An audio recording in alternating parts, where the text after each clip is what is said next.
Hey, this is Cornelius Lindsey, and welcome to the Silent Majority. You know, with growing partisan distaste amongst many voters, there's a silent majority that's growing that doesn't find a home in either of America's two major political parties. People don't know how to identify themselves, and a large number of people are simply not voting. Of all the voters, many people are just unsatisfied with either the candidates or the system. This silent majority is growing, and we have something to say. Welcome to the Silent Majority. Hey everybody, this is Cornelius Lindsey, and thank you for tuning in to the Silent Majority podcast. Hey, listen, I'm covering the final night, the final fourth night of the Democratic National Convention. I have Mr. Rob Kelly, who has graciously joined me this entire week, or this entire 4 days, to talk about the convention. Rob, are you there? I'm here, man. Perfect. Thanks for having me again. Man, okay. So, I mean, like we did every other night, let's jump right into this. So what do you think were the big takeaways? Do you think there was a takeaway here tonight? Do you think anybody stood out? Because I have my own opinions, but I'm going to wait till you give yours. So, I mean, if I had to categorize tonight, I would say I was underwhelmed.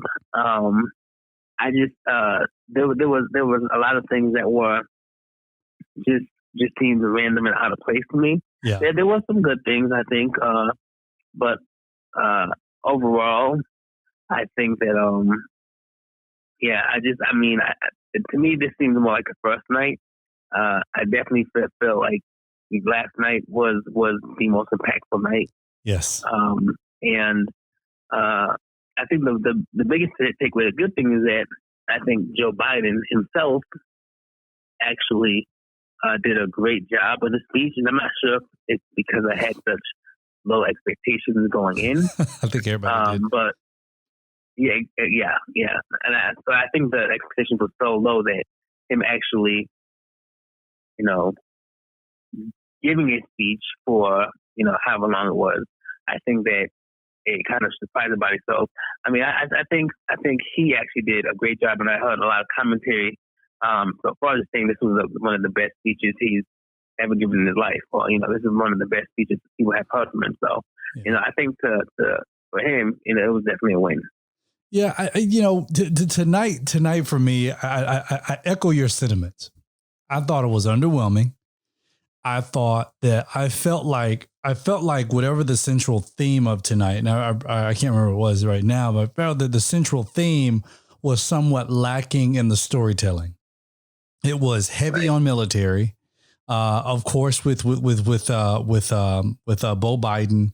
I thought a very high point was the young man who stuttered. And having that young man to speak, because I grew up, a kid that stuttered, and I know what it's like to be able to have someone who also deals with it. When I was a kid, I had a man I looked up to who also said to me, this is what we do. And I remember from him, I used to read the Columbian Orator, and that was a book that I would read. I'd read out loud, and I would envision, and I would try to talk slower, and blah blah blah. So I did that. That was a connective point for me.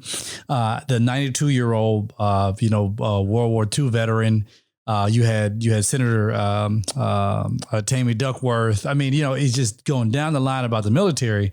But honestly, if you had asked me what stuck out the most and what was probably the most grabbing point in this entire convention tonight, it had to be the fly that landed on Michael Bloomberg's mouth. It also landed on his forehead. I felt like the fly was the star. Tonight was underwhelming. I also felt like, with John Lewis and with Mayor Keisha Lance Bottoms. Why wasn't that last night? Right. Because, last night, if there was any night to talk a Democratic Party being a party of inclusion, we are the big tent party. If there was any a night to talk about women, to push up women suffrage vote, all those kind of things. If there was any a night to talk to Black people, then it was then. I felt like they should have put Mayor Keisha Lance Bottoms, the introduction to John Lewis, and then from John Lewis going into President Obama, and then from President Obama passing the torch to Kamala. Why they put him in the middle of tonight? I was like, well, what they got to do with, I get where they're going. I'm just like, I feel like it was ill placed. It was ill timed. Tonight felt like together. Tonight felt like the night they were like, okay, who hadn't spoken yet? Or, who didn't speak? Absolutely.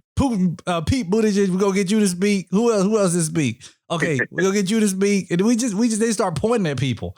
So it was some, and dude, one of the things when Senator Coons, he said something. He said, for Joe, faith isn't a prop. What do those words mean to you in reference to Joe Biden and also to President Trump? So, it's obviously, Trump has a conservative base. And I think it's been long echoed by many that, that Trump uses and,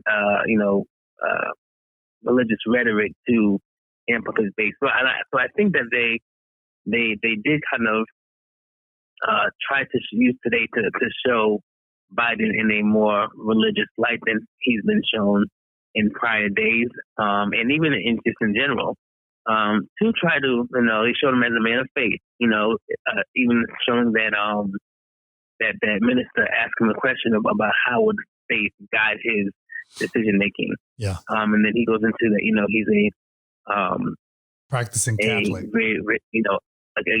staunch, Catholic. So I think that they were trying to show the fact that unlike Trump, as they're saying that, he lives it and he's not just using it for politics. Mm-hmm. Whether that will, I don't think that it's going to land with Trump supporters, but I think that, those that are kind of in the middle, they may get swayed, slightly. I don't think he's taking away from Trump's conservative base whatsoever. Let me ask you this question too. Do you feel like tonight, okay, let's just go through, let's hammer the whole thing. Do you feel like over the last 4 nights, do you feel like there was any point over the last 4 nights that there's going to be a draw? Because typically after a big convention, they're usually when they do the polling throughout the past, when the DNC, with Obama, with Clinton, so on and so forth, Trump and everybody else, usually after those conventions, there's a pool, and there's usually that 8 to 12% gap or that 8 to 12% increase in numbers where you start seeing people to go over to that particular candidate. Do you see that happening with the Democrats and with the Biden-Harris ticket?